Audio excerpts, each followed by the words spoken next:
직장을 다니면서 여러 지역의 다양한 종목과 상품으로 전세와 월세를 세팅해 놓았습니다. 이렇게 해 놓으니 절대 실패 없는 부동산 투자 포트폴리오가 완성이 되는 것을 깨달았습니다. 여러분도 이 영상을 잘 보시고 실천하신다면 1년에 최소 3천만 원의 수익은 안정적으로 확보하실 수 있게 됩니다. 그러면 리스크가 발생하지 않나요? 아닙니다. 오히려 위험 요소가 줄어듭니다. 한 지역이 하락하면 다른 지역의 상승분이 그것을 커버해 줍니다. 한 종목이 하락하면 다른 종목이 풍선 효과를 누립니다. 하락한 물건들도 시간을 갖고 버틸 수 있으므로 결국 오르게 되었습니다. 시세 차익이 줄어들면 월세라는 현금 흐름이 안정적인 투자를 이어나갈 수 있도록 하기 때문입니다. 정말 부동산 투자를 정신없이 하던 시절이 있었습니다. 자산을 모으고 불리기 바빴죠. 부동산 상승기가 찾아와 신문이나 뉴스를 보면 오르지 않은 곳이 없는 것 같았습니다. 그런데 이상하게도 내가 갖고 있는 몇몇 지역의 물건들은 상승장의 흐름에서 벗어나 있었습니다. 이거 왜 이러지? 다들 수익 인증하고 돈 벌었다 난리인데 나도 여기 말고 다른 곳에 투자를 했어야 했나? 이런 상황과 함께 스트레스가 찾아왔습니다. 1억을 번 것보다 1천만 원을 잃을 때 더 신경 쓰이고 속상한 것처럼 심리가 그랬습니다. 그래서 어떻게 해야 좋을지 해결 방법을 고민했습니다. 그 고민의 답을 포트폴리오에서 찾을 수 있었습니다. 부동산 투자에서 실패 없는 포트폴리오 3가지를 말씀드리니 끝까지 잘 따라와 주세요. 부동산 불패신화. 다들 그렇게 외치던 때가 얼마 지나지 않은 것 같은데 요즘 부동산 분위기가 좀 바뀌었죠? 그래도 장기적으로 보면 불패에 가까우므로 그렇다고 할 수 있겠습니다. 하지만 투자가 항상 장기적으로 가능한가요? 그렇지 않은 상황도 펼쳐지게 마련입니다.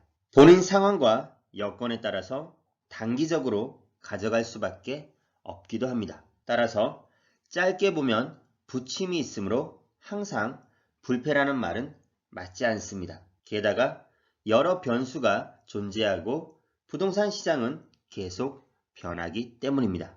이를 대비하지 못하고 리스크를 고려하지 않은 투자는 큰 손해를 떠안게 됩니다. 부동산 투자 시장은 주기적인 상승기와 하락기를 반복하게 마련입니다. 특히 세금이나 대출 등의 부동산 규제 정책에 크게 영향을 받습니다. 따라서 정부의 방침과 부동산 시장의 방향성을 고려해서 이에 대응하는 투자를 해야 합니다. 언제나 한결같은 방법으로 성공하는 투자는 앞서 부동산 상승기에는 어디에 투자해도 다 성공했겠지만 그런 타이밍을 놓쳐버린 사람들도 많습니다. 언제나 타이밍은 나에게만 빠르게 지나가 버립니다. 부동산 자산은 특성상 내가 원하는 기간에 빠른 현금화가 힘들 수도 있으므로 철저한 리스크 관리가 필요합니다. 1. 지역 분산. 저는 여러 주택을 가지고 있습니다. 이런 상황에서 집값이 내리면 어떡하죠? 이렇게 묻는 사람들 대부분 무주택자들이었습니다. 저는 포트폴리오를 매번 점검하고 부동산 시장에 맞게 대응과 리스크 관리를 하고 있습니다. 오히려 묻고 싶습니다. 집이 없는 상황에서 집값이 오르면 어떡하죠? 이것이 더 문제 아닐까요?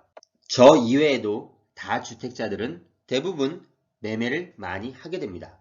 따라서 그 경험만큼 투자 실력도 쌓이고 늘어갑니다. 그래서 적절하게 리스크를 분산시켜 놓습니다. 첫째로 투자 지역을 다양하게 만들어 놓습니다.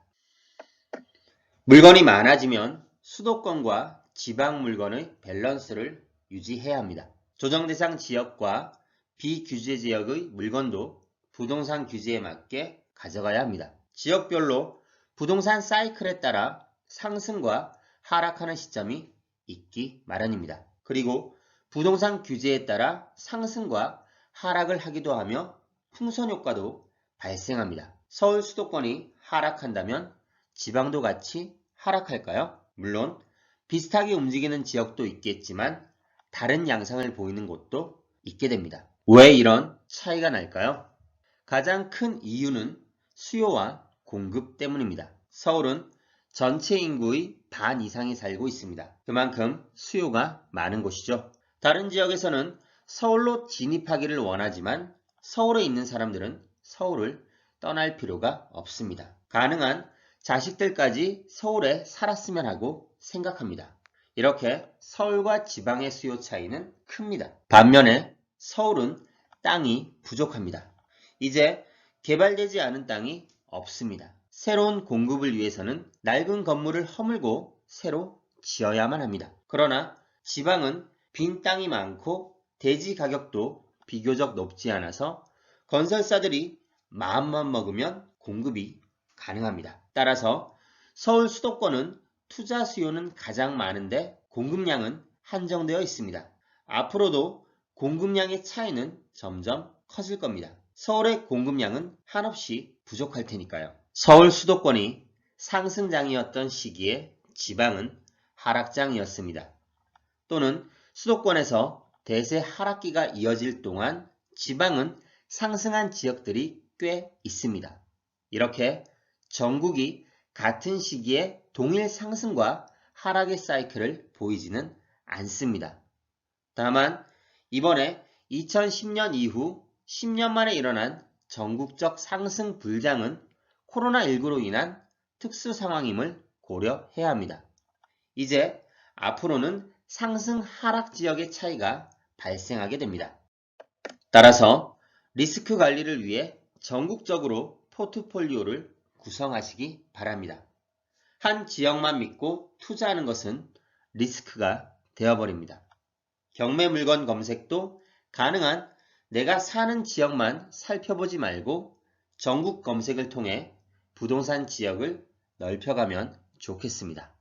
2. 종목 분산. 투자 종목도 여러 가지를 통해 분산시켜 놓으면 리스크 관리가 가능합니다. 수도권 아파트, 지방의 1억 이하 아파트, 오피스텔, 분양권, 상가, 지식산업센터 등의 물건을 모두 살펴보면서 매매 계획을 잡는 것이 좋습니다. 물론 처음 부동산 투자를 하면 여러 종목을 접하기가 쉽지 않습니다. 하지만 하나씩 해 나가면 결과적으로 그리 어려운 것도 아닙니다. 패턴은 비슷하니까요. 서울 수도권의 아파트는 장기 보유로 가져가고 지방의 물건은 적절한 시기에 매도 타이밍을 잡으며 분양권을 통해 신축 물건을 보유하고 상가를 통해 현금 흐름을 만듭니다. 투자를 하다 보면 좋은 물건을 만나 시세 차익과 현금 흐름 둘 다 가능한 경우도 생깁니다. 그렇게 되면 현금 흐름으로 리스크에 대비가 가능합니다. 또한 풍선 효과로 다른 종목으로 투자 수요가 쏠려 매매가 상승의 효과를 수익으로 얻을 수 있습니다. 규제 지역과 비규제 지역의 주택은 매매 타이밍을 다르게 가져가야 합니다.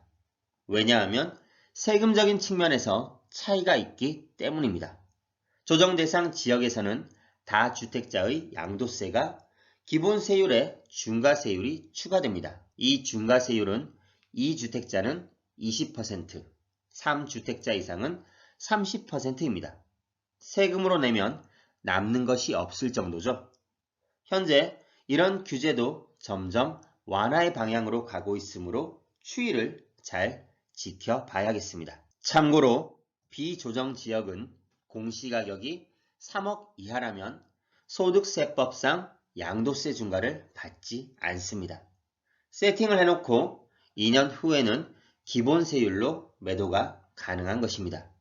지방은 공급이 한번 크게 생기면 시세가 흔들림으로 적절한 시기에 매도해서 현금화시키는 것도 나쁘지 않습니다. 욕심을 스스로 통제할 수 있어야 합니다. 이것도 여러분의 경험을 통해 가능해집니다. 3. 전세와 월세 분산. 투자금이 넉넉하지 않다면 대부분 전세 세팅을 해놓을 겁니다.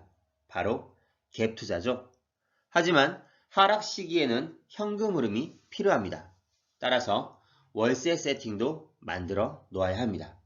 또한 부동산 투자를 지속적으로 하기 위해서 가장 중요한 것은 현금 흐름이니까요. 현금 흐름이 있어야 전세금 증액이나 매도가 내 마음대로 되지 않는 시기에도 리스크를 최소화시킬 수 있습니다. 현재 전세 월세화가 가속되고 있는 타이밍에 월세의 비중을 늘리는 것도 방법이 되겠습니다.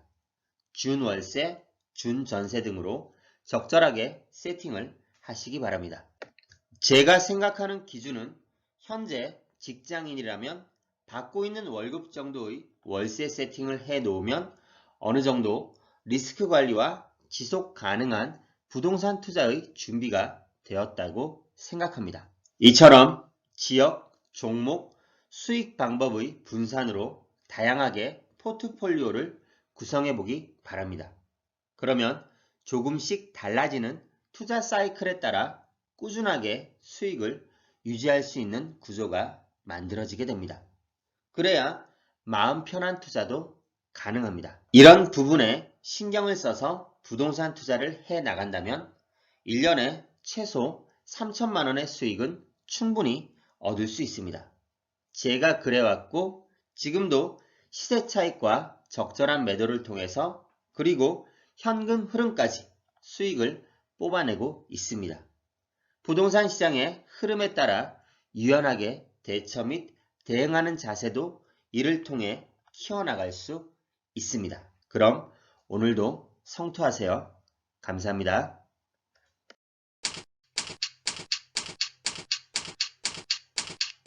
아래 메일 주소로 보내주시면 빠르게 답변 드리겠습니다. 네이버 카페에 오시면 더 많은 정보를 확인하실 수 있습니다.